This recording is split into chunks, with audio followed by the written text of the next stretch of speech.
Okay, my loves. I know there are a lot of you that are out there that are really wondering, how do I even set boundaries anymore?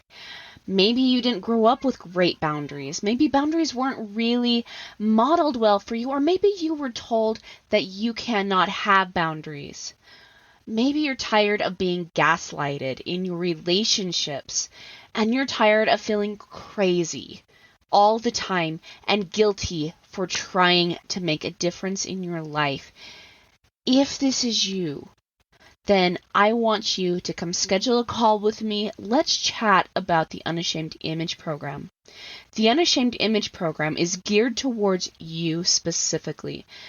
I am going to be helping you in our next upcoming session of the Unashamed Image. I am personally going to train you how to not feel crazy when someone is gaslighting you, how to be able to stand your ground, to keep your boundaries intact, and to also see through the bull crap. I am also going to be teaching you how to set really confident boundaries that you can really rely on. And I'm going to help you communicate them in a way that really makes sense. Basically, I'm going to help you live a life free of shame and on your terms. If you are ready and you are done feeling all the shame and guilt for trying to set boundaries, if you are not willing to live another moment the way you are right now and in somebody else's shadow, then this is the time to schedule that call with me. It's completely free, no pressure, just love, just support. Go to www.erinandersonthetraumacoach.com. Scroll down the page to where it says, Let's Chat About Working Together. Click on that button and it'll take you to my booking page. If you're ready to live the unashamed life, schedule that call. Let's get you in the Unashamed Image Program, my loves. From my heart to your heart. Bye. Welcome to the other side of the struggle. This is a podcast where we talk about trauma, how to heal it, and then how to take it and use it to unlock your mission and your potential, and to use it to live your very best dream life. When you're dealing with betrayal trauma, it can be hard to know how to heal it, how to stop the pain, and to know what your next steps are to take in your own life. And these are the questions that we try to answer here. Trauma has the ability to rob us of our joy and identity, which is why it's so miserable to experience. But with the right tools and with the right mindset, we can totally reclaim that joy and even use this trauma to strengthen ourselves, so that way trauma does not knock us off of our joy again. Living your dream life should be a non-negotiable, but trauma tends to try to negotiate that with you. And even though trauma is not something that we will completely ever be free of in our life, the pain is negotiable. This is why I created Erin Anderson Betrayal Trauma Coaching and this podcast, is because I want my listeners, I want my clients to live, truly live free from the prison that trauma can put you in. I want you to live on the other side of the struggle.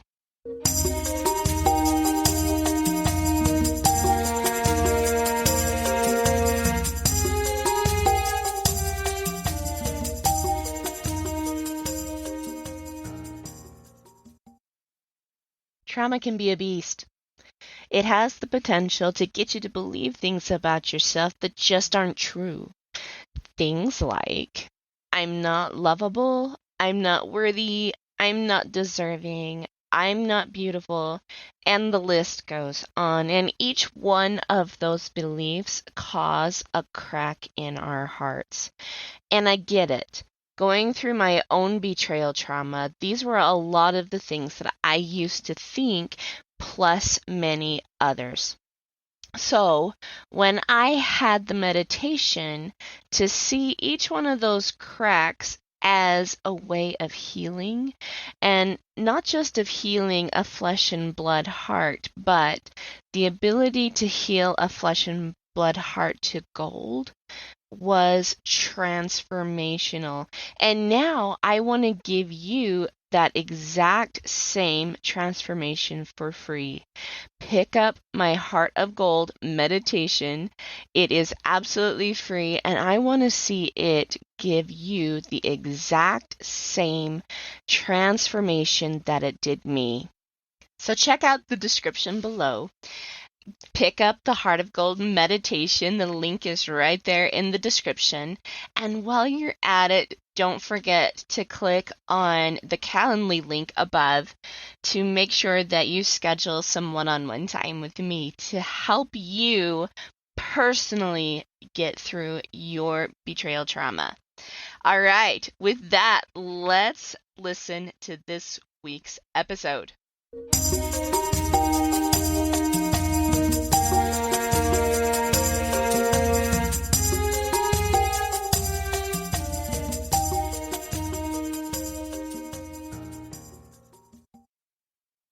Hello, everyone. Welcome back to another episode of The Other Side of the Struggle. And I am back with my good friend, Kyson Kidd. He is the owner of Immune to Pornography. He helps men overcome their porn addictions and helps them become free from trauma and all of the things that are creating the porn problem for them. And where I love to help people overcome trauma as well, like this is just a really good working relationship. We have fantastic conversations, Kyson and I. And of course, I could not keep him from you guys again. So he's back with me today. We are talking about the destruction cycle versus the creation cycle. So welcome, Kyson. Yeah, so happy to be here on round 2. Yeah, round 2. Let's do it. Okay, so we actually were just talking about the destruction, the creation cycles, and how they are a part of like the people that we help. Like we see this, like we've seen this in ourselves. We see this in the people that are going through trauma and addiction and things like that. And we were like, we need to do a podcast on this. And so we're like, let's do it. So, which one should we start on, Kyson? Like, this is like seriously some good stuff, you know? That is a huge question. I was just thinking like, it just seems like it's easy to flip-flop between these two, right? To be in a space of destruction or creation. I want to start on creation because it sounds positive, but maybe we need to start on destruction so we can recognize it. I don't know. Maybe even like go back and forth because, the one of the things that come up for me was it was a few years ago. I was talking to one of my clients, and I was talking to her about like this very thing, like, especially like in the scriptures. I think it's so interesting, like when there's ever a reference to like something that's destructive versus something that's creative, like it talks about like it's really sad that both of them are like kind of, well, not really sad. I don't know what I'm saying, but anyway, like destruction is like the horror term versus like creation is the virgin term, like one is an upstanding woman while the other one is completely like out to destroy all humanity. It's kind of like that whole if a woman is scorned kind of a thing. Like I think it's really interesting that I think that it's really interesting that that's some of the references, to scriptures. But, as I've been working with women, I see this so much, like a woman that's in destruction, and like all of these things that we've talked about just a few minutes ago, the fear and the scarcity, the mistrust, the addictions and control, the shame, punishment, lack of communication, dissonance, despair, anger, confusion, flight, blame, versus one that's in creation and understanding like love and abundance, the trust, self-mastery, confidence, boundaries, communication, hope, support, resonance, safety, joy, peace, and ownership. Like, and how, like, they literally like snowball into each other, both of these. Like, the fear and the scarcity snowballs into, and it just kind of, it keeps like this snowball thing going faster and faster and faster, and which is why it feels so hard to get out of destruction, and why it's so exciting to get into creation is because of how fast they both snowball. You know what I mean? Yeah. So what do you notice, like, with the people you work with, and the men?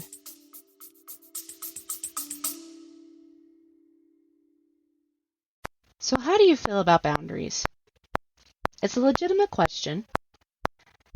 A lot of people come to me really struggling with this concept. They often feel guilty for setting boundaries, or they're not sure about even what a boundary is. They've heard the term, set the boundary, things like that, but that's really confusing for them because it's not something that's well taught in our society nowadays, right? They know that boundaries are really important to having healthy, constructive, supportive, and wonderful relationships, but why? And oftentimes they also know that they feel like their boundaries are being violated, but they can't quite pinpoint what the boundary is that's being violated. That's why I've created the Clarifying and Creating Your Boundaries free PDF. You can find out what your boundaries are, how to tune in to what the boundary needs to be, and how to effectively create and communicate your boundary, so that way you stay in this place that respects you, respects the other person, but also gives you the confidence in your boundaries, so that way you stop being gaslighted, disrespected, and unseen. So having your boundaries really clear gives you a voice, and also helps the other person stay in accountability with themselves, so that's not a role that you have to take on anymore. So if you are ready to really have clear boundaries, to really understand what your role is in the boundary, and to give yourself some safety and some protection against people that might try to gaslight you or are just being disrespectful, go grab my Creating and Clarifying Your Boundary PDF at erinandersonthetraumacoach.com. And while you're there, let's schedule a call with me.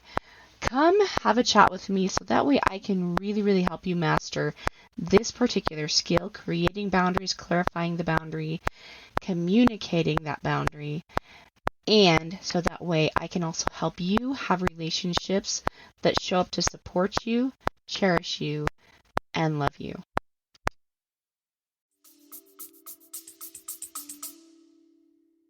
What do I notice in which area? I mean, Like, what do you like think regarding this?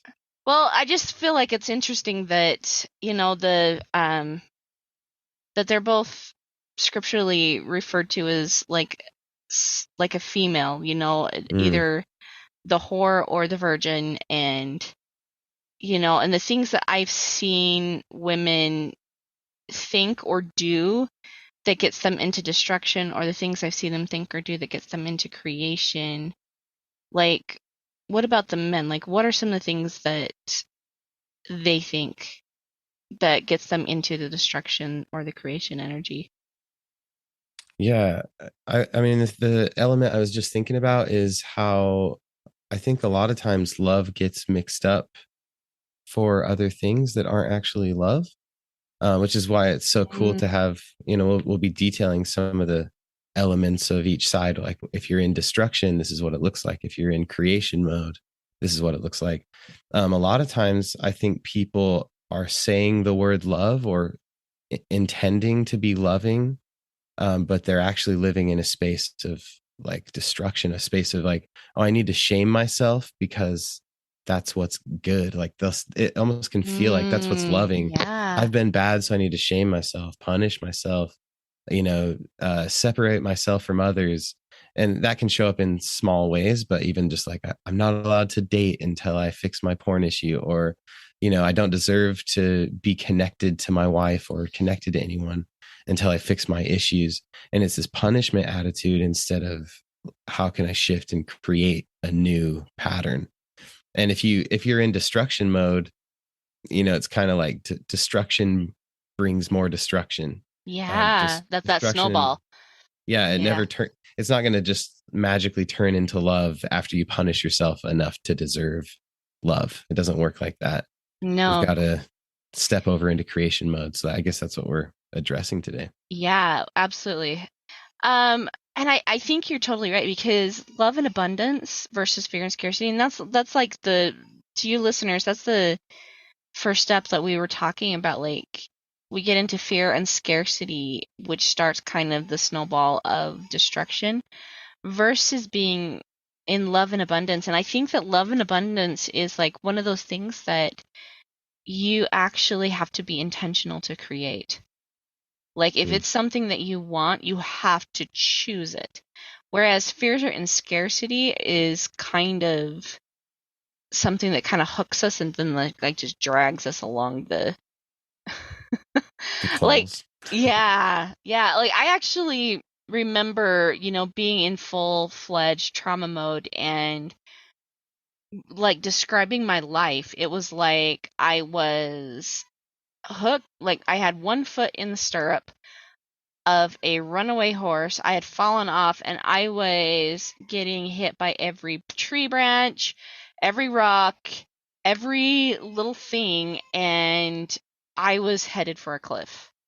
You know what I mean? And that's kind of the way it felt, like that being in that fear and that scarcity versus, like actually choosing to be love and abundant. And I remember thinking, oh, that's going to be so hard because that was the one thing I hadn't done was to actually choose to be loving no matter what, and to Mm, choose to be building no matter what.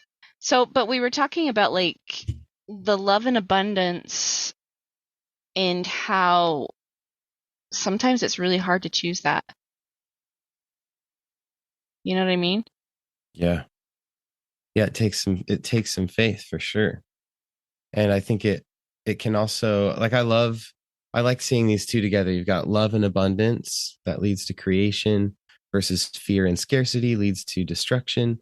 Mhm. And I like the way that those words invite me to think of my beliefs. Like what are my fear beliefs? What are my scarcity beliefs? Mhm. Because fear, and then same with the love and abundance side. What are my loving beliefs? What are my abundance beliefs? Do I believe that God will provide?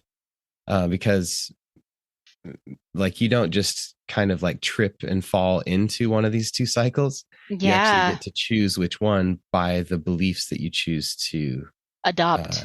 adopt. Yep. Yes, yes, yes. I love that. And like personally for me, I mean the belief, like I remember looking at my husband, in his addiction and things, and I would like think bad, bad, bad, bad, bad. You know what I mean? Mm-hmm. Um and when people say, you have to separate the sin from the sinner, or, love the sinner but hate the sin, kinds of things, and they're like, what does that even mean, right? But I think this is exactly what it means. It's realizing that if I am deserving of love and I want to create love and I want people to give me love,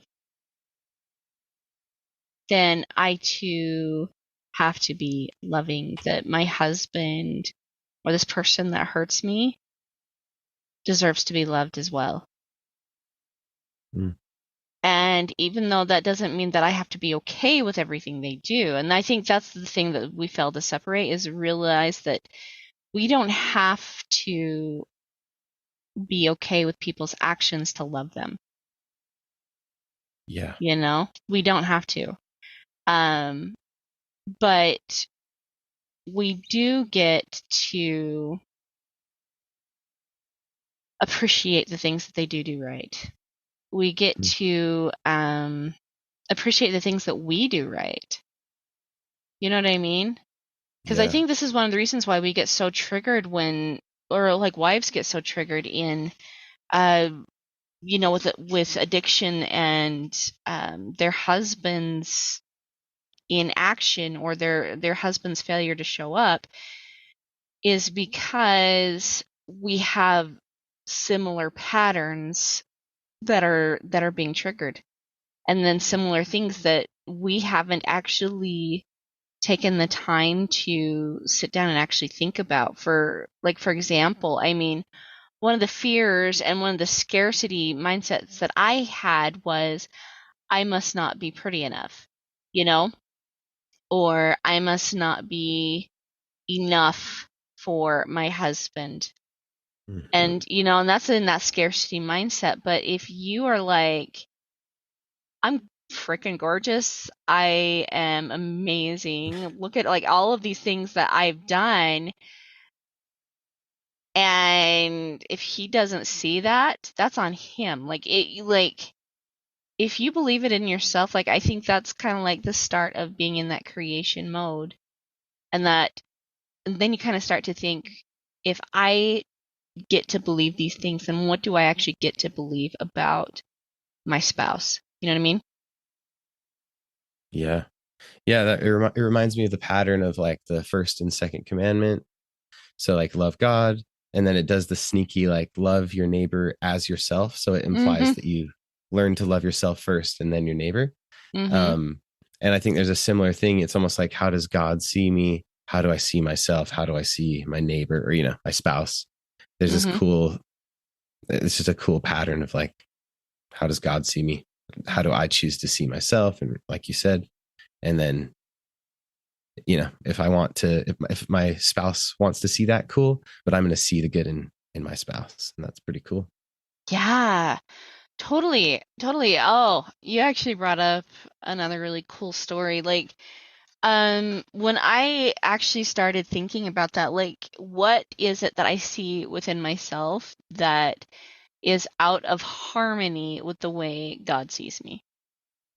Like, that is such a powerful question.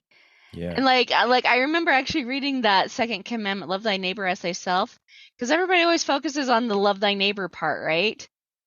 And they don't Right. ever love themselves. But consider, like, it really made me ask this question, like, how would my neighbor react if I treated them the way I treat myself? And it was not a good response. It was like my neighbor would have probably like thrown me off their property, called the cops on me, Wow. like, Yeah. all kinds of things. Like, I was that mean to myself, and I was like, oh, it was like a huge like wake up. Okay, so then what is it that's out of harmony with the way God sees me? Totally. And then that was like the most humbling experience of my life, because I realized not how worthless I was, because sometimes I think, the world and cultures and things like that will tell us that we're worthless, that we don't deserve Christ's atonement, we don't deserve these things. Well, he sure thought we did. So who are we to question that, right? Yeah. And so we hear these kinds of things about how worthless we actually are. But I realized when I actually kind of like put on the God goggles and looked at myself in his mirror, it was like, she's freaking awesome. Like, what a rock star. Like, oh my gosh, right? And Yeah. that was actually the most humbling moment of my life. Thinking about the way God saw me versus the way I saw myself. And it was like I knew God knew it, and I knew it, and I couldn't deny it at that point. You know what I Hmm. mean? Yeah. And it was an almost immediate shift. And then God gave me the ability to see my husband through that same lens. And what I saw was, again, just amazing. And it's like, you know, the whole Alma the Younger thing. You know, people don't behave above what they believe about themselves. They just don't. Hmm. But yet when you increase that self-belief and that self-love, like so many things shift and change. You know what I mean? Yeah, I think that's awesome. It was like a connection I'm making is that if you see that you're in the destruction cycle with your partner, if you can see some of the, mistrust, shame, punishment, lack of connection, there's a good chance that in some way you're in the destruction cycle with yourself, right? That's kind of what Mm-hmm. you're saying. But just a way to like synthesize that. It, there it can be scary for people to admit this, and I know like me being on the male side of this, which usually it's the men that struggle, or that's the story that we tell, right? Usually the men are the ones struggling, but it's kind of intense to think like if your husband is struggling and you're feeling triggered, then it's not very commonly talked about that there are things for you to look within. And I know Mm-hmm. that's what your whole community is about. Mm-hmm. But like it's kind of scary to say like your husband's not the only one that needs some healing. It's time for both of you to step in together. Obviously, maybe you can argue like that your husband has made choices outside of his commitments, and like we can talk about that. But um like that cool, I love the way that your content all feels, Aaron. It feels like don't miss out on the opportunity for you to heal. It's not just about you staying stagnant and then like waiting for your husband to fix his crap or whatever, but it's like no, let's create together. And Yeah. don't step into the creation cycle or into creation mode to fix your husband. Like do it to create a life that you actually love. Like there's so Yes. much good. And this reminds me of like the feeling I get when I tell people like the journey is so beautiful, even through something like pornography. Mm-hmm. It can suck and it can be heavy and difficult, but it also can be so beautiful. Well, you know, if I think about myself, like if I was a lump of granite getting ready to be carved into the Michelangelo with all of like the emotions and the nerves, and like I'm pretty sure that would have to be a painful experience, but look at what's created at the end. And the thing is to shift from destruction mode to creation mode is painful. It straight up is, but to stay in destruction is more so. Sure. You Yeah. know, and so it's one of those things. And the thing is like ideally you do want to step into creation with your partner, but sometimes your partner's not ready. Sure. And that doesn't mean you have to stay in destruction with them, because the truth of the matter was like the thing, like my husband still has struggles. Like I still have struggles, for crying out loud. I'm still on this earth. I'm wearing a skin suit, right? But um I decided to really step into the creation cycle because I was tired of living in destruction. That's really the truth of the matter. And because I did that, it helped my husband, like it gave him space to do the same. When I was living in destruction, like he was constantly going like belly up, playing the less than, playing the shame, like, and how he needed punishment. And but he hated himself so desperately, and when he talked to me it was just more of the self-hate. And I realized that, like, and I was like, dang, like it was so hard for me to like give that up though.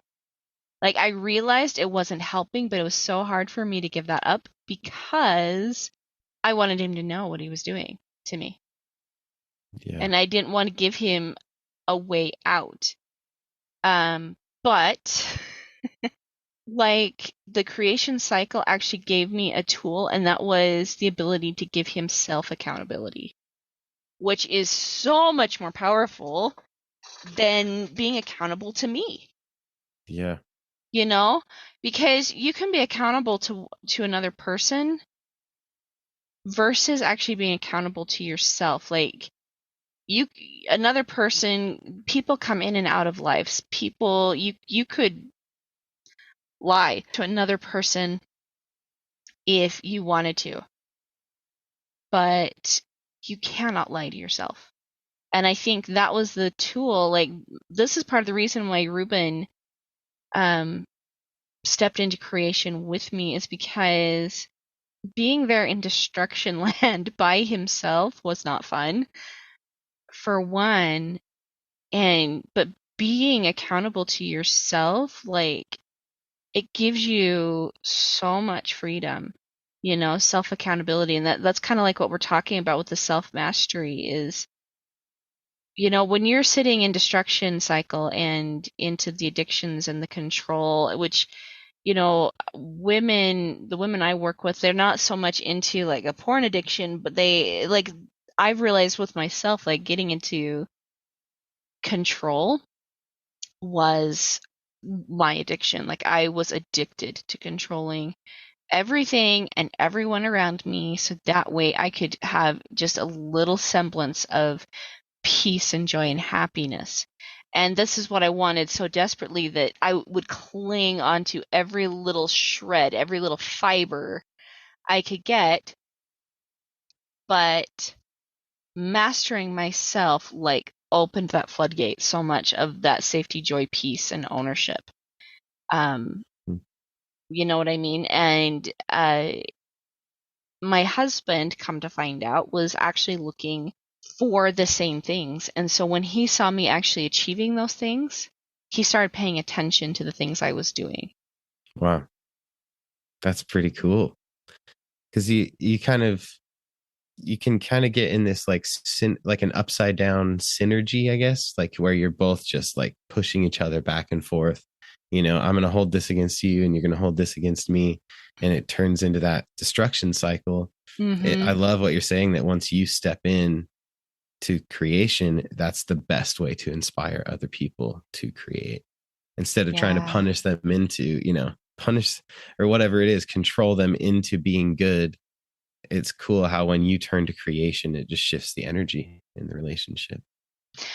You know what you just said puts me in mind of a one of my favorite movies, and it's Jane Eyre, and it's the newer version of it, where she comes from she's an orphan.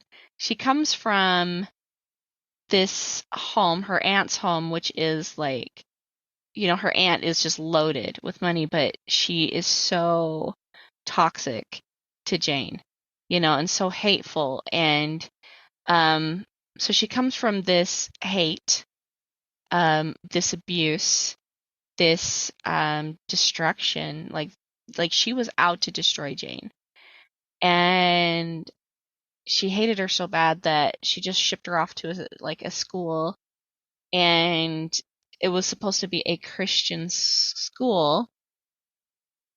Um, and in the story, the headmaster of the school like gets her in trouble for something simple, like dropping a pencil, like dropping her slate or something like that.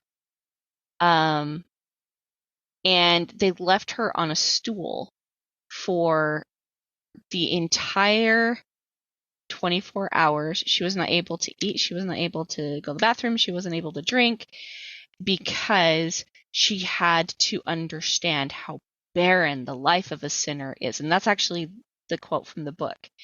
And it's like Wow. we do that to ourselves. And we tend to do that to people that we want to love when we're in destruction.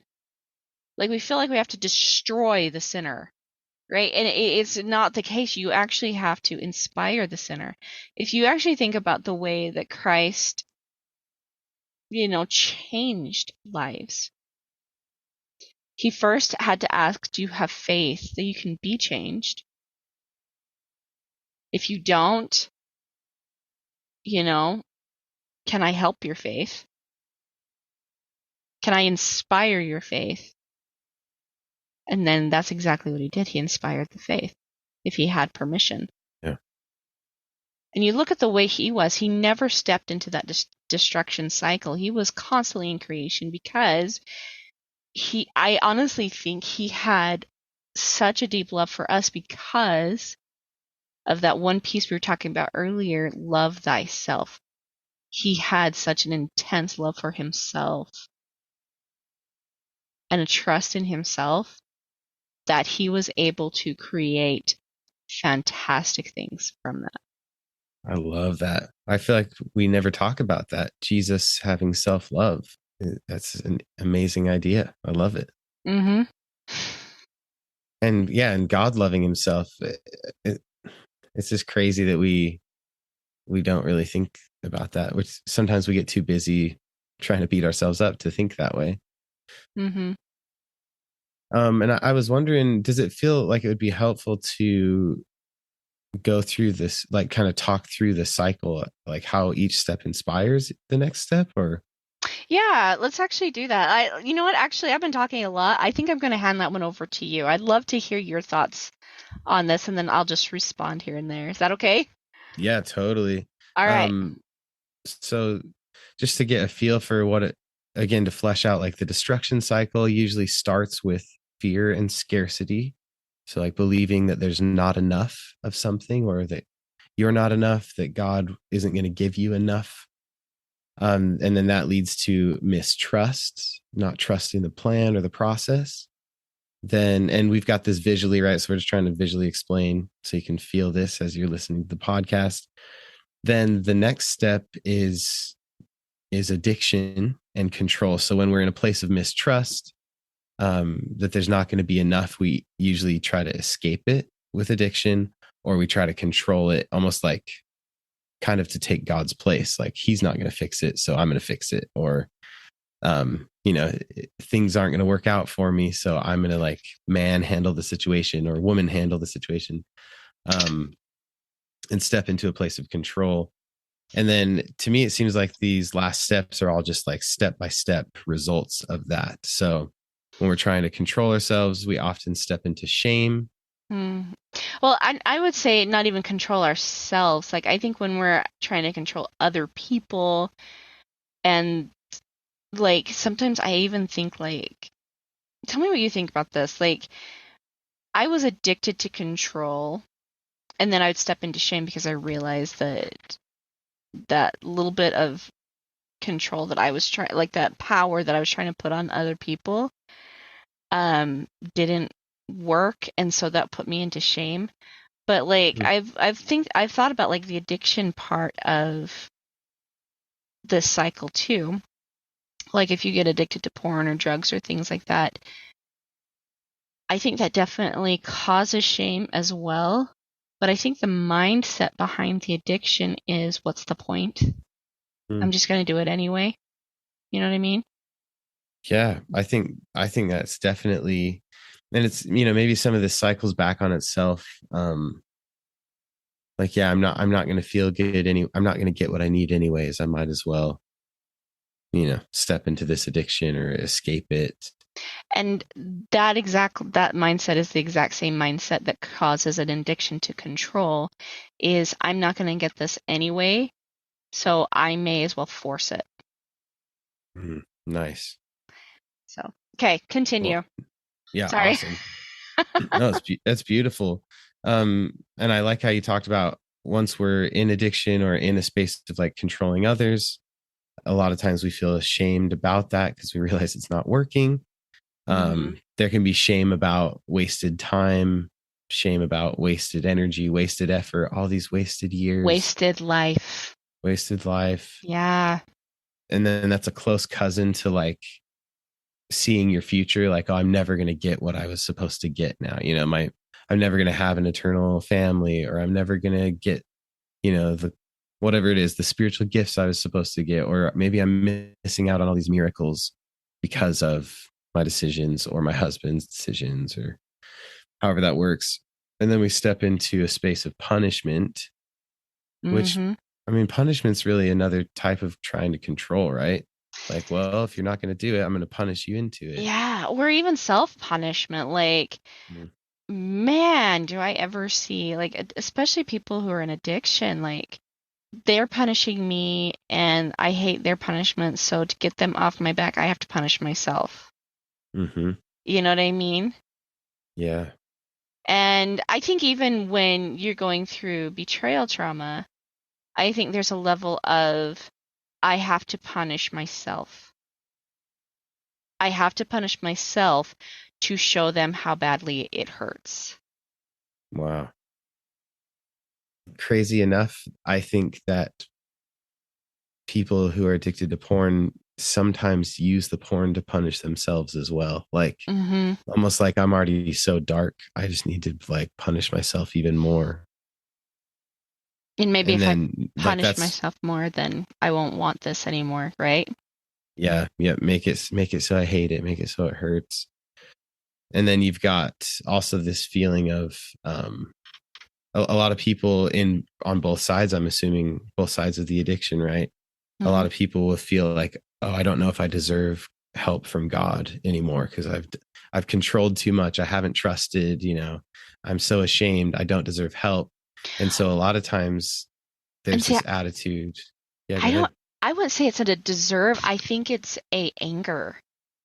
Like that's where they start getting angry at God. Like, this is like I haven't received the help I want, but I deserve that kind of help, but you're not giving it to me. So therefore, you're creating more trauma in my life, and therefore I have to be angry with you and try to punish you by stepping away from you. Like Mm, and like that's kind of the thought process I think in betrayal traumas. It's not a um God, like I don't deserve God. It's an I'm angry at God. And I'm wondering too, like if it's not even something similar with men, like in a sense, like you could say like I don't deserve to be helped by God. But isn't that also kind of an anger at God as well? Like if you were to really examine that for just a minute, like it causes you to mistrust God. It causes you to get away from him and to feel like he's not in your corner. And would think that those are all the same things, like almost an anger at God. sure. Yeah, I think those can totally cross over. The point I was looking or speaking of is this idea that a lot of people, when it comes to the atonement or getting help from Christ, when they're in addiction, they'll feel like, oh yeah, I know he will help me, and I know he helps other people. Like, I hear this almost at the start of every first phone call. It's like, I know he does help people, and I know he would help me or will, but it just feels like it's not happening. And a lot of people secretly believe, oh, I have to get to 2 weeks without porn and then he'll help me, or 6 months, or I have to like fix myself to this degree. And so a lot of times self-punishment comes in that package of like, Mm, I'm going to punish myself until I finally deserve the help, or punish myself to motivate me to fix myself, and then I'll deserve help from God. But obviously that it like never comes. The goalpost keeps moving. mm-hmm. So yeah, no. I, I That, I like that. I do. I like that. And I think that, and like I said, what I said before with a trauma victim, it's have to, and I actually saw this a little bit even with my husband and men that I have seen that have told me that they've struggled with a porn addiction is that like I know for a fact a woman punishes herself to show and to like she has to stay in pain to show like that's the motivation for the person that's putting her in pain to stop it. But it doesn't. It Mm-hmm. doesn't motivate them. You Right. know, it doesn't. And so she puts herself in more pain. And like I know like a lot of times men who are struggling with porn, it actually stemmed from some sort of trauma from a past relationship, like with a father or mother or someone that was important in their life, and the way that the relationship, like the dynamics of the relationship, and like what that dynamic communicated negatively to them. You know what I mean? Mm-hmm. And I think that sometimes we stay in self punishment and even saying like I deserve this when people show up that way that we should be punished. You know what I mean? Yeah, I think so. Like when people show up in imperfectly that they need to be punished. Is that what you're saying? Well, no, like sometimes like we look for proof, you know, like our brains are wired to look for proof. And when people that you know, love, and trust are telling you constantly, or people like peers, people that are constantly around you are telling you you're worthless in some way, or that's the message you are taking, that you're worthless from the way they're showing up. um I think that we put ourselves in punishment, like in on even on a subconscious level, to show people, hey, I will punish myself just to get you off my back. Hmm. Yeah. Yeah. Right. Let me take that punishment role from you so you don't have it's like let me beat you to the punch so Mm-hmm. you can stop punishing me. Yeah. Totally. Okay, anyway, continue. Yeah. So that after the punishment, there's usually I feel like these two are so connected, but the next two steps in the destruction cycle are lack Mm-hmm. of communication and then dissonance and despair. So there's this like, I'm going to go be alone, right? I'm punishing myself. I'm going to go be alone, feel like crap for however long. And then a lot of this is like a very lonely cycle. So I'm not going to communicate things with my partner. I'm going to just like stew on it in my own mind, which, and I don't know if you have anything else you want to say on those two, but I feel like that just leads to separation, despair, loneliness, Mm-hmm. dissonance, where you're kind of bumping heads or whatever. I hear my clients say all the time, like, I do communicate with him. I do tell him, like, I do try to get him to understand.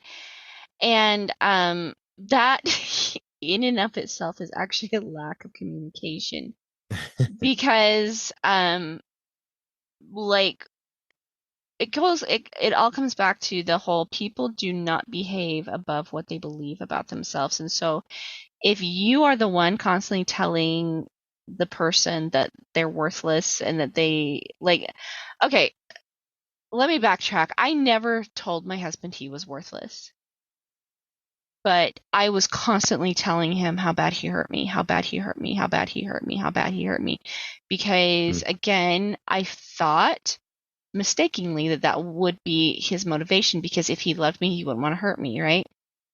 Wow. Yeah. But it wasn't ever about me. It was about the fact that he didn't love himself. And he never Right. had any reason to. And so I was actually communicating the very thing that kept him in porn, that you have no reason to love yourself. Ouch. Right? I know, Yeah. like that brought some fire. That had some heat behind it, but it was true. That's literally what I was communicating to him, and it was keeping him stuck in, like it was keeping him stuck in the cycle. And so he would pull away from me, and I would pull away from him, and I was like retreating into myself. He was retreating into himself, ca- causing this dissonance and you know this disharmony, and no hope. Yeah. Well, that's intense. Sometimes I've I've even said, just like off what you were saying, I've even said that I've never met someone who struggles with porn that doesn't also struggle with self-hatred. I mean, that's such a key Mm-hmm. piece. And we'll talk about the creation cycle as a whole, but I love just the principle that is an opposite to dissonance and despair. It's really cool to think of the creation version of that, which is resonance and Mm-hmm. hope and support. So instead of, like, if you know music, right? If you have like two notes that don't fit well together, especially if A they're like right next to seventh. each other, yeah, you got like some seventh going on. It hurts your ears. It's dissonant. It feels uncomfortable. It's not peaceful. You can't relax. Versus when you resonate together, you've got this beautiful harmony. I love what you said earlier when we were talking before, Aaron, that the harmony is about this like flowing together. You're creating something.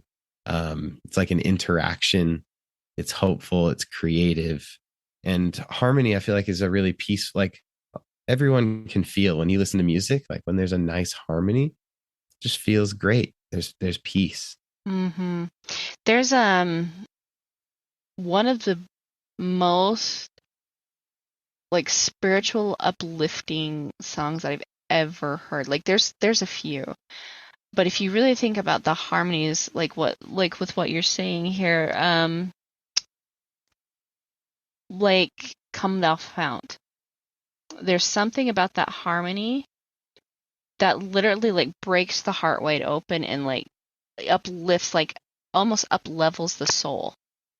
Yeah. And then there's another one, and listeners, you are totally like welcome to look this up, and I've gotta look it up. um oh Jesu Joy of Man's Desiring, that's another one Yeah. that does the same thing, but there was one, and I've actually sang in it. um I'm gonna let you keep talking while I find that song because it's so good. Like it's like the harmonies that are in it are like incredible, and I've never heard anything like this. When I first heard that song, I was like, oh my gosh. And so like I mention these things because kind of like with what you're saying, there's that resonance to the soul. And there's some like notes and some specific combinations of notes that actually penetrate you to the soul for a reason. Totally. So anyway, continue. I'm gonna look for that song because it's important. Sweet. Yeah, that's beautiful. I love the principle of music. I like the idea of thinking of, husband and wife, thinking of your marriage as like, how are we interacting right now? Are we dissonant? Are we harmonizing? Do we resonate with each other? And the final step before this cycle kind of repeats is basically just um, all the stuff that comes when you're dissonant with each other. Anger, blaming each other, confusion about like, I think of the times when there'd be like drama or like we're arguing about something, and even afterward you're confused, like whose fault was that? I don't even know. It just feels like we're dissonant. And so a lot of times it's easy to blame the other one. And then we get in kind of a fight or flight pattern where like every time we're together, are we fighting or are we separating to like get away from each other? And then Yeah, that cycle just repeats back into more fear and everything else. absolutely. And I want to even add something here to the blame. But before I do, let me just say I will actually look up that song and I'll put it in the comments below because then I don't want to get distracted from this awesome content. So I'll put it in the comments. Um, but I want to add this blame piece to it too because like I've heard this from both men and women that the reason I'm in porn is because of how awful she is. Or the reason I am in trauma is because of how awful he is. But like I think about this statement and I'm like, women get so mad when a husband blames his porn addiction on her because she realizes that that's not true. But if that's the case, then you cannot blame your trauma on your spouse. Wow, well said. You just can't. If you're not willing to take on an untruth from your husband, you cannot take an untruth from yourself either. And they don't realize that these are some of the, like, these very thoughts are the same things that are keeping them in the destruction cycle. If you don't want your wife blaming you for her pain, you cannot blame her for your addiction. Yeah. Right? You have to take ownership somewhere, which is the opposite of that blame, right? You have to be able to say, no, I'm in trauma because I'm choosing it. Yeah.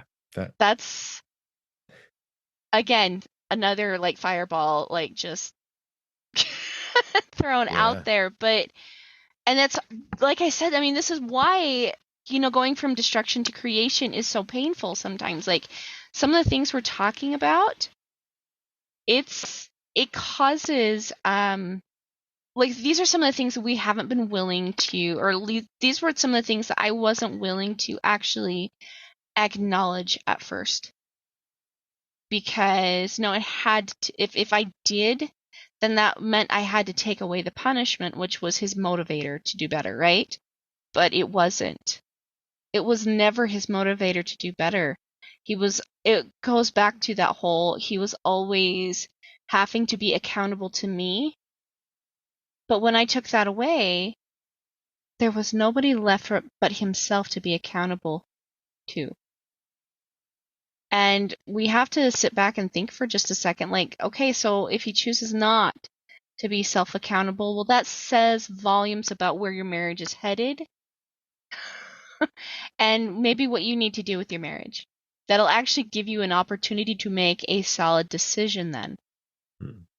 But for the most part, women that have chosen the creation cycle or men that have chosen the creation cycle leave the accountability to the other person. Like, they stop trying to make themselves the person they need to be accountable to, but they allow self accountability to happen.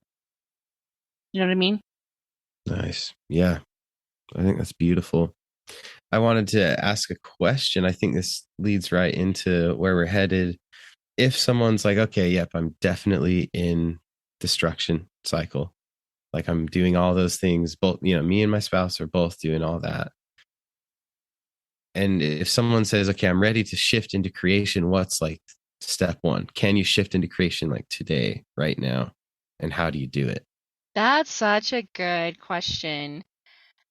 I would say, like, I would say the love and abundance and leaning into it is your first step. Like, personally, because, like, I know for me, like, realizing where I was out of love, and we hear that a lot, like, I don't love this person anymore. I've fallen out of love. And I hear that a lot, especially in today's language and society.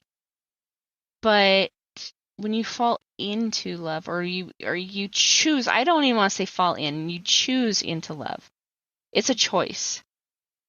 It's an absolute choice. And you get to choose to love yourself. You get to choose to love your kids. You choose to love your spouse. You choose to love your neighbor. You choose to love these people regardless of their baggage. And that includes yourself. Like, we tend to, like, I know for me, I was looking at my husband's baggage and seeing, I can't love that. I can't love that. I can't love that, because if I love that, then it's going to give him permission to use it and to just do it without feeling any guilt, right? I had to be the guilt voice.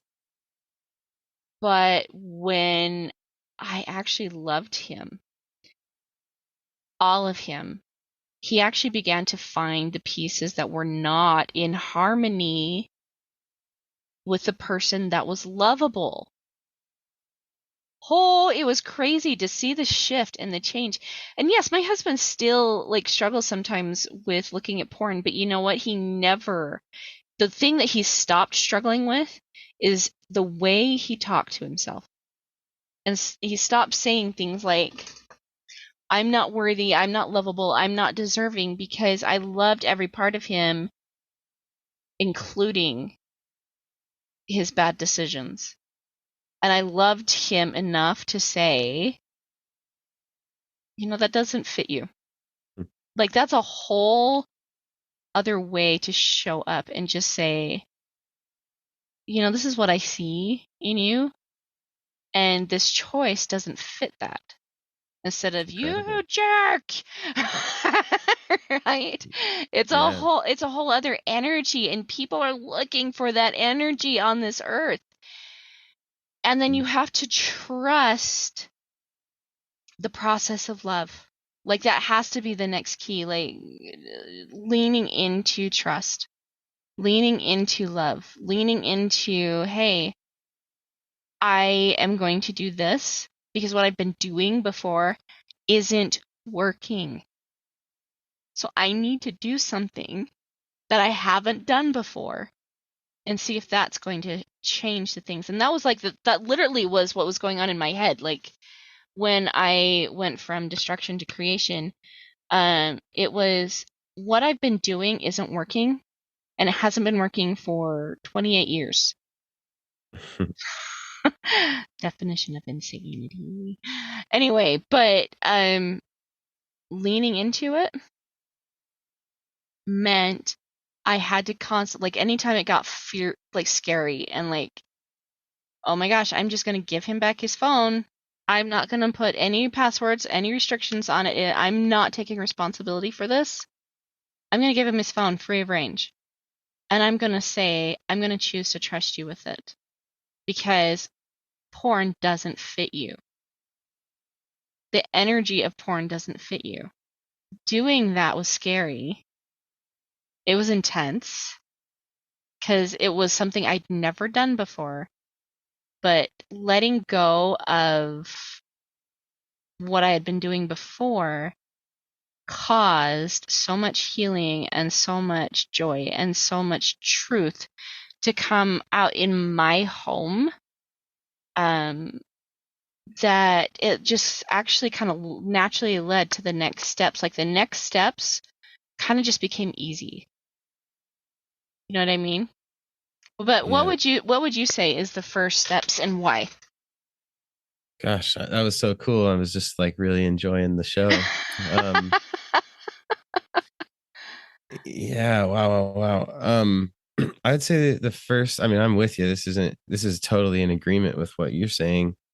Um, the first step, if I want to step into love, something that I stand by is this idea that love and truth are connected, and not just a little bit, but actually that they're inseparable. So I look to, I always, it's like Moroni 7 or 8, whichever one's the charity scripture. I say that every time because I can't remember. The The one that's charity like at the scripture. end, this says, pray with all your heart, and then pray for that love that's bestowed upon all true followers of Jesus Christ. So what I love about that is it emphasizes that true charity is actually a gift that's bestowed. And a lot of times I think we try to just go like let's say I'm in destruction and I'm like, "Oh, I should be loving more." And then we go right back to like, "Well, that sucks. I can't love. I need to punish myself more because I'm not good." Like you go right back into destruction because you feel like you're incapable of loving. So what Right. I tell people to do is, instead of trying to like just will into existence this love, who knows where it comes from, I'm just going to love more. I think it's important to also, or even first, focus on what's the truth I need to receive here. Because as you Mm-hmm. receive more truth, love flows as the natural consequence. And as you let go of untrue beliefs that you've held on to, then fear will fall away as well. Fear is the natural result of untrue beliefs, and love is the natural result of true beliefs. Oh, I love that. And I agree. Like I've said that same thing too. Like I talk about truth and lies a lot, and you know if something is true when it lifts you up, like it brightens your day. Like I remember one time being totally chastised by the Lord. Like totally chastised by him, and I was like, "Yes!" You know, like so happy about it. And Mm, because it came from such a space of love and more of that, this isn't in harmony with you. This isn't in harmony with who you are, right? And yeah. it felt so good. But it was total. It was a total chastisement. It wasn't a let me break you down, let me tear you down, let me tell you what a terrible daughter you were. It wasn't. It was more or less him telling me what was and was not in alignment with who he created, Mm. and it brought me so much joy because it brought more of that. Oh my gosh, like I really am cool, right? But Yeah. whereas a lie gives you like this sinking feeling in your stomach, like it makes you feel terrible. It's almost like eating moldy bread that's been sitting there for, I don't know, generations, and versus eating like this perfectly ripened fruit that you just barely picked off the tree. The love is the fruit, whereas the fear and those lies are the moldy bread. One is going to make you feel pretty darn sick, and the other one is going to make you feel like you can do anything. Yeah. Not to mention that you got to, like, when you feed somebody, when you throw fear and lies at them, they've got to like digest it and work through it before any progress happens. It's not Hmm. that fear never brought progress, true progress. And No, absolutely not. Absolutely not. And I think that when you lean into the love, um, that's when, and that's what I call the lean into it, right? In the 7 pillars of living an unashamed life, leaning into it is one of those pillars, um, because we have to whatever whatever is really good for us, whatever is going to help us overcome that hurdle or to really step up and over the next thing always feels a little bit intense. We've had a couple of those moments, in this podcast when we've been like, whew, that was, a bit to swallow. That feels a bit scary, right? yeah. But I think of this like this. Every woman out there wants a really fantastic complexion. No more wrinkles, no zits, like all of that stuff. And one of the things that we end up having to do if we really want to achieve that is to lean our faces into not hot water, but fairly warm water. And that doesn't feel good. Like that truly doesn't feel good at the beginning when you lean into it. Mm. But eventually it does start to soothe, it starts to calm, and it gives you a luster, which is really interesting. Like if you listen to estheticians, like they'll tell you there's something about putting heat on your face that helps open up the pores, helps cleanse the skin, and trust is like that. It's that little bit of heat at the very beginning before you get the soothing, the um anti what's the word I'm looking for? Um that I'm thinking of like swelling. What's the word for swelling? Inflammatory, Inflammatory. The anti-inflammatory. anti-inflammatory. Thank you. That's the word I'm looking for. But it's that anti-inflammatory. It truly is, because when we don't trust, if you think about the way it shows up physically in your body, like when you're not trusting something and you're scared, it it creates inflammation, Hmm. actually physically, you know? That's awesome. But when you lean into it, it teaches you to relax and the inflammation goes away. That's awesome. I like the contrast because on the destruction cycle, it's mistrust. Mm-hmm. That's what comes next. And it takes a lot of trust to like trust yourself, trust the plan, trust the process, to lean in to that hot water, to lean into those emotions that are uncomfortable. Like this part, I like that. I like to make the clarification that when you're in the creation cycle, it doesn't mean you ignore your emotions or that you pretend not to feel hurt or you pretend like it's not a big, you know what I mean? It's not like you go, oh, it's no big deal, but you instead lean into those things with love, with abundance, with trust. You lean into that, all those emotions and that hurt become a refiner's fire when you Yeah. see them with love instead of fear.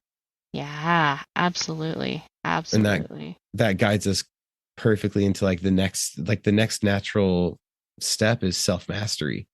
And you start to see like the way that you change when you lean in, when you sit with your emotions, when you sit in that space of love, you actually start to change as a person. And Yeah. I like that it's self-mastery and not like spouse mastery. Like, Yeah. and make them be perfect. It's work on yourself. Yeah, totally. Because, you know, and this is something I hear a lot of women say too, is, I just want my life back. I want to remember who I am. And that's actually the destruction language speaking, when you're sitting there saying things like that. And, I even remember, I know that men say these same things. Um, but self-mastery is to not be who you were before the trauma, because the trauma is a piece of your life that you're never going to not let go of. I don't want to say that, but it's a piece of you now. It's a part of your life. But who it can make you become is a totally different situation. Okay, so my life has never not had a lot of trauma, and even now after I've learned so much about trauma is still a part of my life. It still happens. It's still a piece of the puzzle. But I never want to say I want to go back to the way I thought as a teenager. I never want to go back to the way I thought as a new mom. I never want to go back to the way, I don't want to do recovery work. That's not what it's about. Right? And so I don't love the word like trauma recovery or pornography recovery. Nobody wants to recover that. Same. Right? Nobody wants to recover that. But mastery is a whole different ballgame, because in self mastery, you get to meet and adopt a new version of yourself, a version that like gets you thinking that, dang, I really am awesome. Yeah. Because that's truly like the better side of that. Like, I don't want to be who I was before. That person was hurt all the time. Um, to be honest, a bit naive. Like, I look back at the way I thought back then, and I was like, wow, that was a naive thought, right? And I'm just speaking for myself here, but um, thinking about who I am now and then like who I still get to become just brings like this sense of I feel really good about who I am Yeah. now. Nice.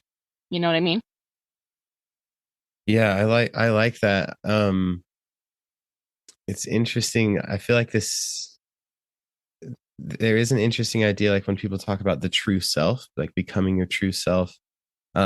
Sometimes we say like we'll talk about like, oh, our premortal self, like who I was before, or is your true self who you're going to become in the future. And because obviously I think you're right with recovery, the goal isn't to like recover everything about who you were before, but there are some pieces like as an example, the childlike trust, to become as a Mm, child again, which is a little different. So I think what you're saying is still totally on. Then there is this piece of like, how do I bring up the purity that's in me and the divinity that God has placed in me and the true ability to love that has been given to me. And so the image I've had in my mind is like the true self or becoming me or who is Kyson. I picture like in the beginning, I'd picture like, well, there's a line going into my past of like, there are true pieces of me that I already was. And then there's like a true pieces of me that I'm becoming. And I picture the line going like to the left for the past and to the right for the future. But then as they stretch out, they eventually curve around and become a full circle where it's just, I am Kyson. mm, That's like the true me. And I don't know how to even explain more than that, but that's the I am vision that I that I am. have. Yeah, exactly. I mean, Yeah. God is, that's how he describes himself. He's I present. am that He is. I am.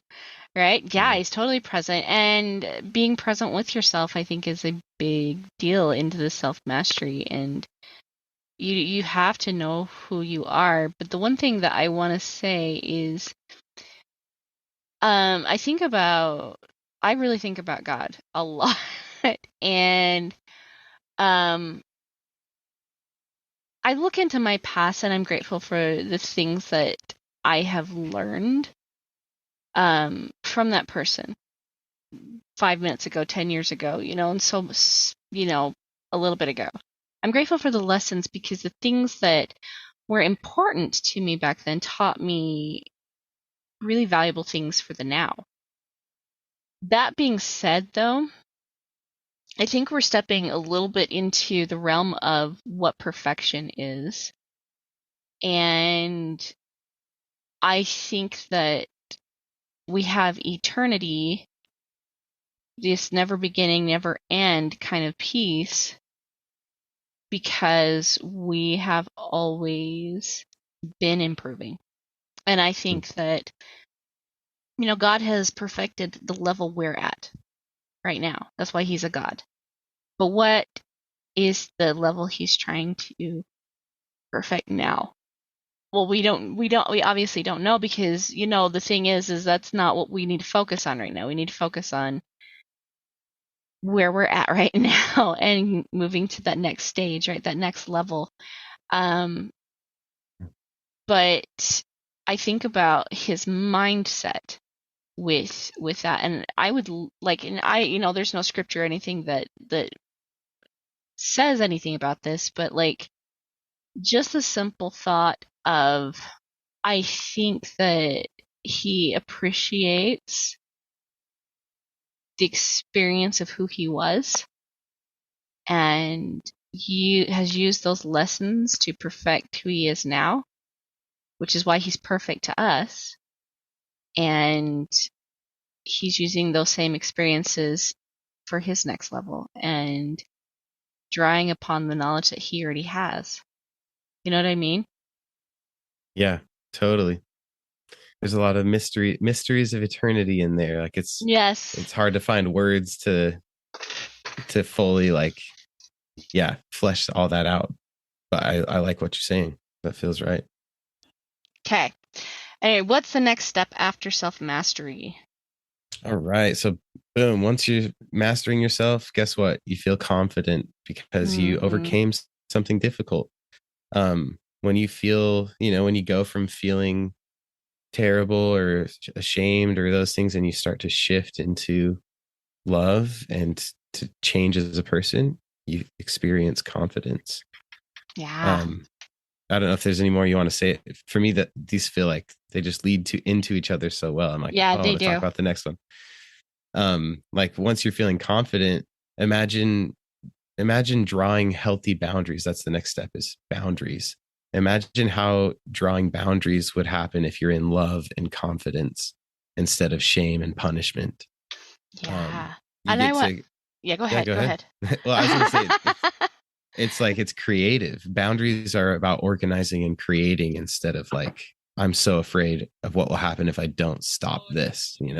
Yes. And I would totally agree with you there. Like, you know, I think about like what I thought boundaries were when when I was dealing, like, even just now, like my cute teenager, trying to help keep everybody, quiet while I'm doing this podcast and keeping the house running and because they're home on fall break.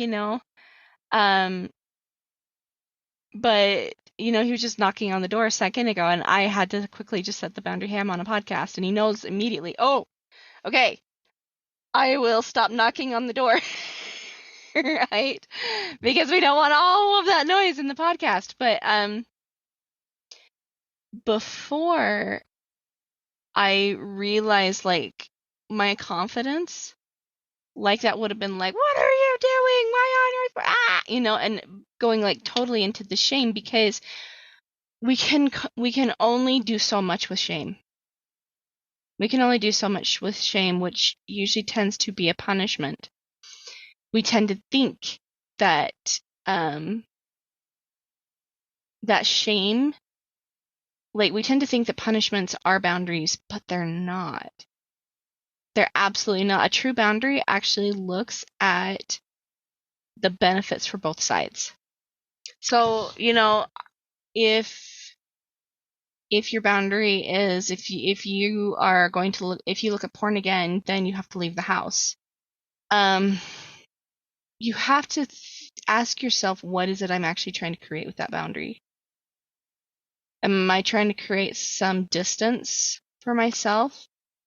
Well, if that's the case, I would actually invite you to, like, not leave, but like to go take some time for yourself outside of the house and get clear on what it is you actually want. If your boundary is, I'm going to take your phone, well, that's a punishment for you.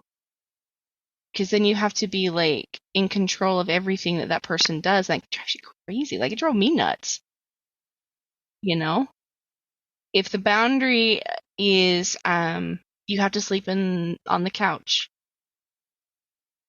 that might give you some space again. Like, that's what you're trying to do. You're trying to create some space, which I get. Like, sometimes you need to create space. You need to move away from the problem. But are you labeling that person as the problem? You know what I mean? If you need to move away so you can get clear and, like, really think through things, there's that, and you can explain that to your spouse and say, hey, I'm feeling pretty hurt. I'm feeling pretty down. I'm feeling blah, blah, blah, blah, blah. I would appreciate it if you would sleep on the couch tonight, because I need some time to sort through my emotions and my thoughts. And then all of a sudden, boom, you're in a boundary. Not because you're trying to punish somebody, but because you're actually being clear of your need. You know what I mean? Your boundaries should be there to help you get into creation, help you state your need, and to also how that benefits the other person. Because if you're feeling if you're feeling like it's hard to, if you're feeling like it's a hard thing to get clear on what your next step is or what you actually need to do, then the space is a good thing. But if you're doing it because I'm going to show you, then that actually puts you back into the destruction cycle. You know what I mean? Totally. Yeah, I think it's interesting on both sides. I'm thinking about, for the person struggling with pornography, a lot of times a great place to think about boundaries, especially like loving boundaries, is if your spouse is still in control mode, right? We talked about, like, can you step into creation mode without your spouse? And that does go for the one with an addiction as well. And a lot of times there will be controlling type things, right? Like, I gotta keep them busy, gotta keep them, like, off their phone or doing certain things, or I gotta ask them to do stuff all the time or else they'll never do it. That's one of the way, or that's the way it often feels for the one that's in an addiction, is my spouse is trying to control me. And a great way to set a boundary in that space is to say, like, essentially, like, I hear your request. Check your heart if you want to do it or not. Like, do it for you and not because you don't want to be punished. And then I love putting it into creating a space for yourself to do it when you'd love to. Like, I would love to do that tomorrow morning. Or I would love, I've got these things planned. I'm going to wait to do it until then.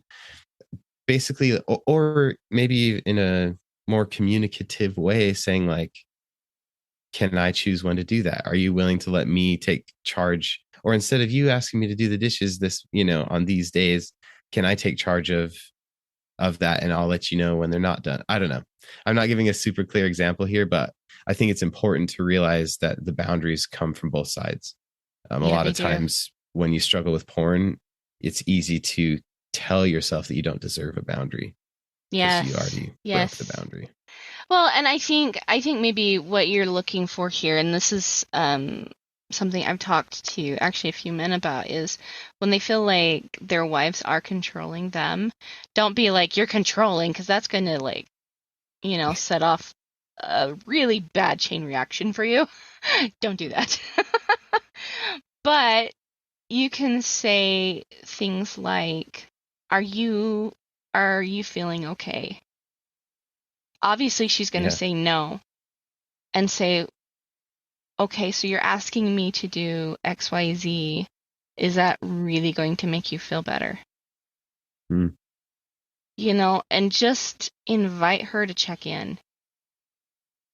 You can even say, hey, I can see that right now, my presence is upsetting for you.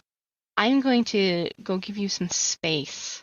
Like, because that's really honestly what she's needing is space. So if you say, hey, I'm going to give you some space, and that's all, I would even say, like, that's why she's asking him to do so many things, is because of that need. Mm. Because if he's out doing things, yes, he's getting busy, but she's also able to step away from him. You know what I mean? Yeah. And so if you give her that space and you simply say, hey, I can see you're needing some space right now, that is a really important task. I agree. I'm going to put that on my list to do XYZ, like kind of what you were saying. Or if she's simply just asking him to just do stuff all of the time, like clean the toilets or things like that, that she can actually do. Like, don't just assume she can, but if she actually can, you know, you don't have to take responsibility for everything either. Yeah. You know, the Or even thing this. Oh, go ahead. the thing that I would say to be responsible for is just checking in and realizing that if she's at you, just step away and just say, you need some space, hon. I'm going to give you Yeah. some space. I'm going to take the kids and we're going to go to the park for a couple of hours. Why don't you take a nice long bath, watch a movie, do the, like, do the, read a book, like, get in and take some self-care. Let's get you to start taking care of you. Yeah. It's hard to sit down and read when you've got a freaking disastrous front room. Like, before she even gets the chance to ask you to do it, just go say, hey, and this was something Ruben is so good at. He would be like, I'm just going to clean the front room for you. I'm going to go grab you a blanket and I'm going to give you some space while you just, decompress for a bit. It's awesome because without the communication, you can almost do all this in your head. Like, well, she's asking me to do this because she's mad at me because she needs some space. I'll just do it. But it's got this like punishing energy to it. Mm-hmm. I love the example you suggested of like, hey, are you okay? And then kind of asking some probing but loving questions to figure out what's actually going on. It's like, oh, you want space. Let's do that together. As in, let's create a situation where you get Yeah. space. And I would, because then all of a sudden I'm like, oh, I would love to do that instead of like, oh, I feel like I'm your slave. Let me do I need to like be punished. Let me go clean the living room and do the dishes for you because I feel bad.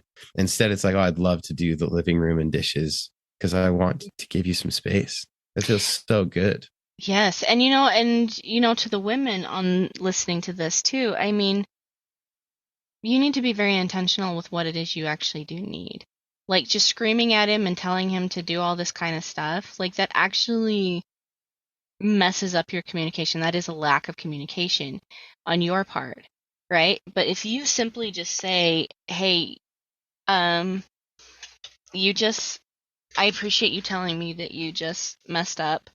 I need some space now. Um, Tell me what is the best way to create that. What's the best way for me to create that? Like, would you be willing to take the kids? Would you be willing? Would you be willing? Would you be willing? And then all of a sudden you're like inviting him to have some say in the matter, some say in the life, some say in the decision, and teaching him a little bit that he can actually start to trust some of these processes too. So good. I love how it gives space too. Like you can even say, I'm having like I intend to forgive you and to get into a good place, Yeah. but right now I'm hurting a lot. And it doesn't have to be like, and it's your fault. It's like I'm experiencing something. Would you, like you said, would you be willing to give me some space? Let's talk in an hour. Let's talk tomorrow. Yeah, yeah. And one thing I want to add to that too is if your husband or your wife is experiencing extreme shame, like when you say, I am hurting a lot, even if you don't assign that role to them, they might assign it to themselves. Sure. And you have to be okay with that. You have to be okay with them and their experience as well. And them saying, I'm the worst husband ever. And you can be like, well, I never said that. I'm just simply saying that I need some space right now because I'm hurting and I want to process these emotions. I want to think about them and I want to like be very intentional with what my next move is. If you need to feel like you're the worst person ever, I'm going to give you space to do that, Yeah. but I'm not going to claim that, right? So That's just I awesome. wanted to add that. Okay.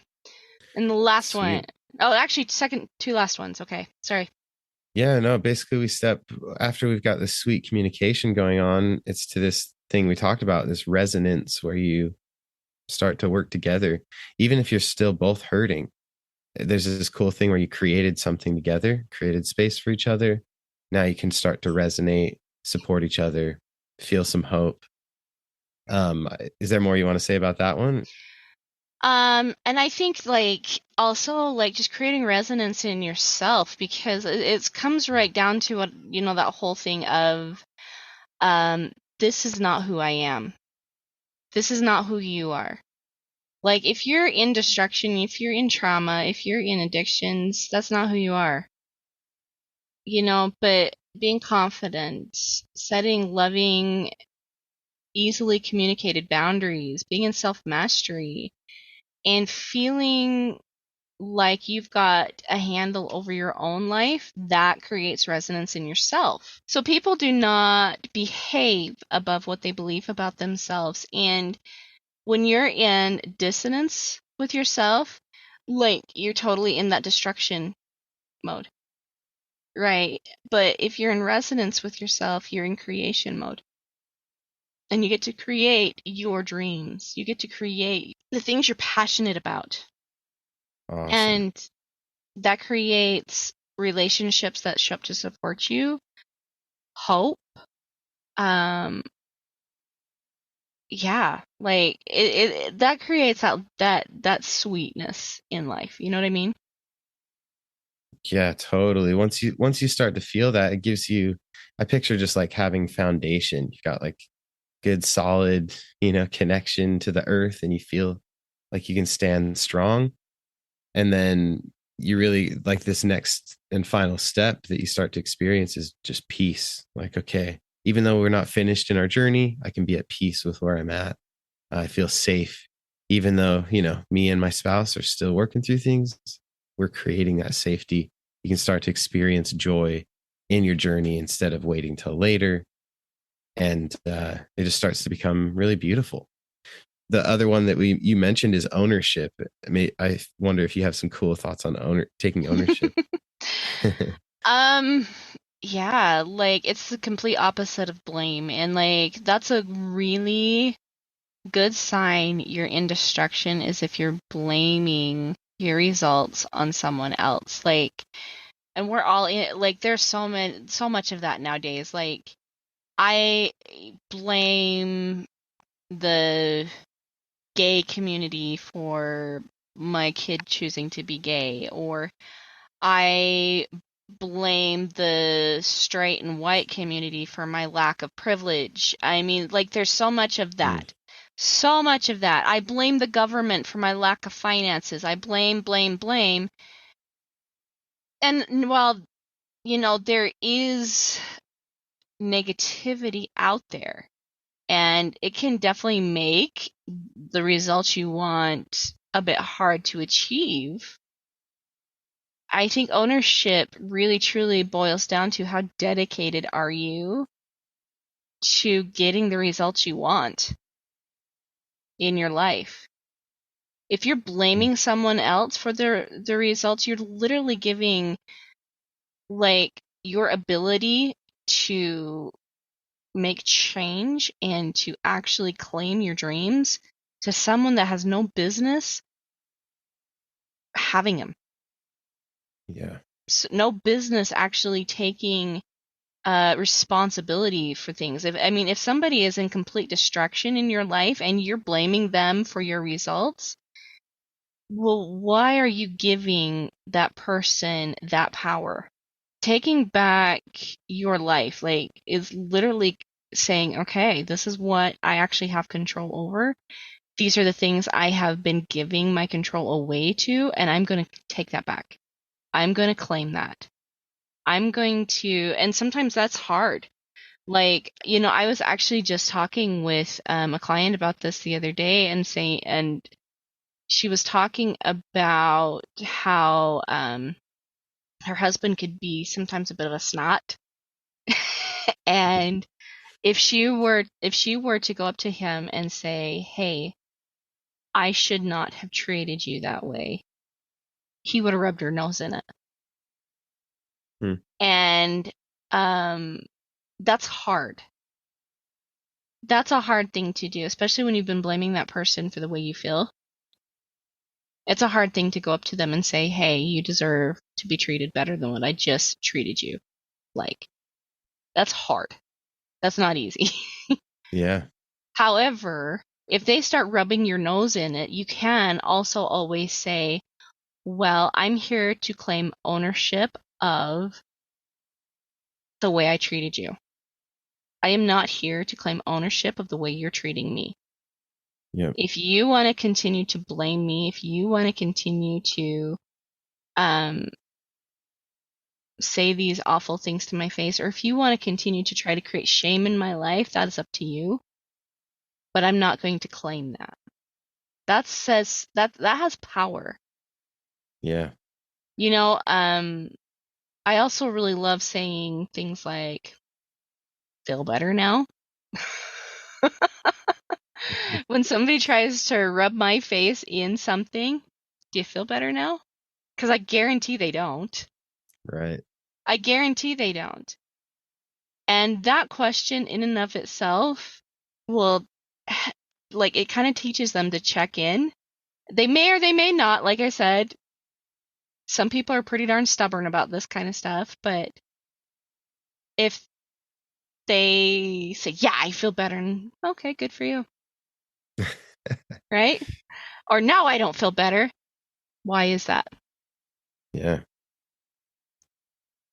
If you continue to try to shame me, like, is that really going to create happiness for you? Is that what you're looking for? You know? But when you sit there and you claim, like, the things that you need to do better and you own it, then it gives you the power to do something. And that is one thing that people struggle with in destruction, is they don't know what to do. And they don't feel like they have anything they can do. Like they feel hopeless. The ownership actually gives you that peace to do. Yeah, that's great. I was thinking one of the best places to start with ownership, or one that feels, I think, really easy for for me to start with, is to say, I know I at least chose to be here on this earth. And I was given an opportunity. Do you want to go to Earth where there's going to be a bunch of humans that aren't perfect? Yes, I do. So I said yes. And you can kind of, for me, it's helpful to work from there. Like I also, said yes to the way I chose to interact with people growing up in this way. I said yes to a husband, not knowing everything that he'd struggle with, but I said yes to marriage with an imperfect human. And what do I want to do with that now? What do I desire to do now? And I take accountability for my emotions today. I feel this way. I'm experiencing this. What do I desire to do now? That's kind of a fun way to approach that. And it's pretty Absolutely. light on the ego. A lot of times your ego wants so much to blame people. But it's a good Yeah. way to start. Yeah. And that ego is, oh, it's such a tripping point.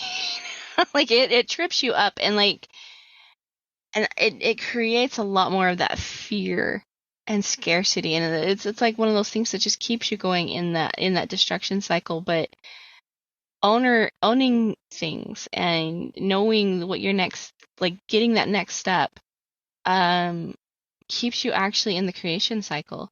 Because when you have actually created your dream and you have owned every piece of it, the good, the bad, the ugly,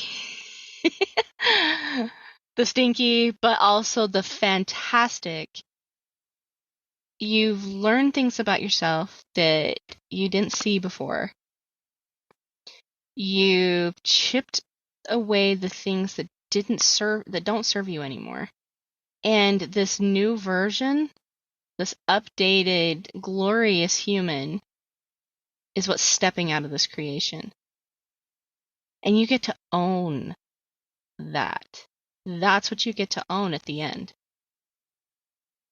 So even though some parts of it are like really uncomfortable, the ownership piece, um, when you actually step into complete ownership and you're not going to allow someone else to tell you, like, you have to be ashamed of that. You can simply say, that's something I get to change. That's something that I realize is out of harmony with myself.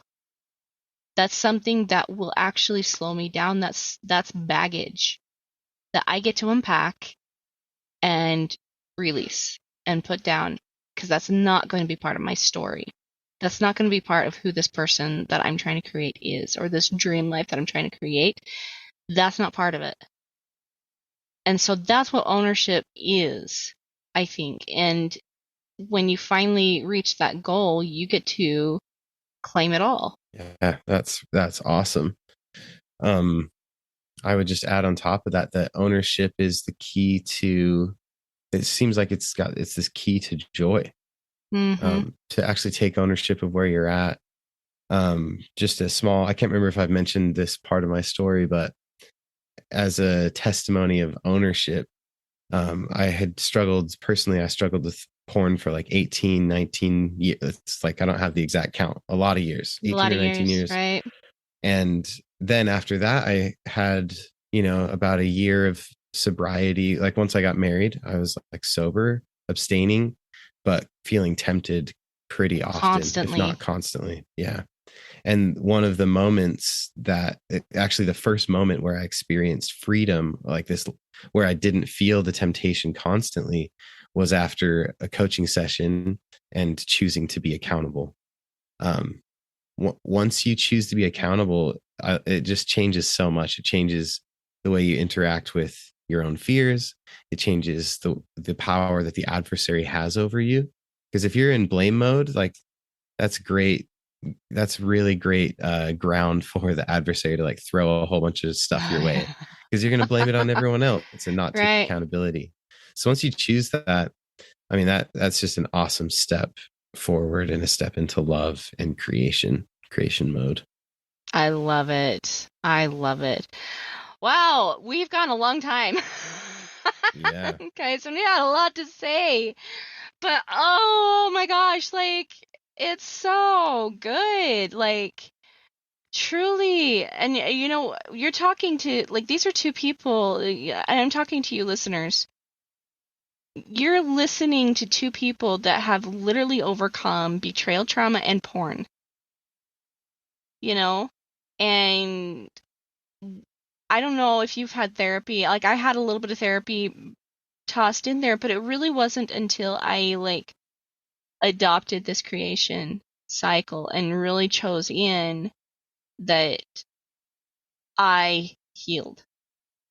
I healed that piece of me. And you know, when I think about other things that need healing in my life, whether it be the finances, whether it be a relationship with a kid, or I should say a child, let me get professional here. But like one of my children, or maybe my house is a total disaster all the time. Like there's so many things that we actually want to heal or create. Like they're the same thing, actually. They're the exact same thing. And when we think about those things that we want to change, that we want to create, that we want to heal, that we want to up level, like this is choosing into this creation cycle is what does it. 100% is what does it. Yeah, I love how that points. I'm just thinking like, oh, that's reminding me of the Savior and how he's the creator, Mm-hmm. the capital C creator. He doesn't destroy, he creates. Yeah. I'm thinking of how much he lives in that space of love, and, self-mastery, confidence, healthy boundaries, and just seeing that, if you can picture in your mind, like, what would it look like to face this situation, whatever it is that you're wanting to shift, what would it look like to face it with the creator? And to me, I get to show up as a small c, creator with the Mm-hmm. true creator. We can move forward, and maybe my spouse will show up with me. We get to all co-create, but you can choose to create right now, today, no matter what it is you're Mm-hmm. facing. And things will start to shift for you when you step in that way. Absolutely. Absolutely. Ah, so good. So good. Kyson, thank you so much for being here with me again. We will definitely have Kyson back because he's just fantastic and so much fun to have on this podcast. We get in some really juicy, like just yummy conversation. Um, Really quick again, Kyson, if people want to find you or if there's somebody that wants to reach out to you for coaching, where do they find you? Yeah, the best way right now is just at Kyson Kidd on all the normal places, Facebook and Instagram. You can also head to kysonkid.com for contact info. And I offer a free short coaching session for like anybody in the whole world. If you're dealing with pornography or you have in the past and you want to feel more free from it, then I'd love to offer you a free conversation and a breakthrough session. Fabulous, an immunity session, right? Because that's what we're Mm-hmm. creating is immunity to porn. I love it. Absolutely. Awesome. All right, Kyson, thanks so much for being here, and we will have you back very, very soon. Sounds good. Yeah. Thanks, Aaron. Thanks, Okay. everybody. All right, bye.